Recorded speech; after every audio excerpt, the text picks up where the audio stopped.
अस्सलाम वालेकुम नाजरीन, आप देख रहे हैं फास्ट 96 न्यूज़ और खबर शामिल करते हैं bureau chief Mohammad Irfan Sindhu, crime reporter Amran Ali, district reporter Irfan Bajwa और जर्नल रिपोर्टर राशिद अली से। नाजरीन, कराची में एसएसपी जिला मलीर थाना Malir city SHO Malir city का इत्तला पर छापा, गुटखा मावा फरोश गिरफ्तार, तैयार शुदा माल बरामद कर लिया।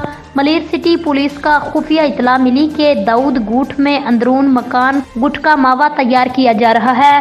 छापा मारा गया तो 100 किलो के लगभग माल और गुटखा बनाने का सामान बरामद हुआ।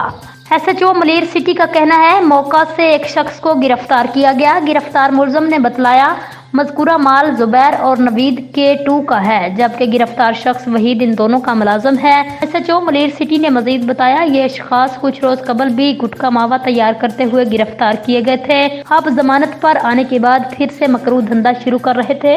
पुलिस इन्हें मजमूम मकासद में कामयाब नहीं होने देगी। गिरफ्तार मुलजम और तैयार कुनंदगान के खिलाफ मुकदमे का इंदराज किया जा रहा है।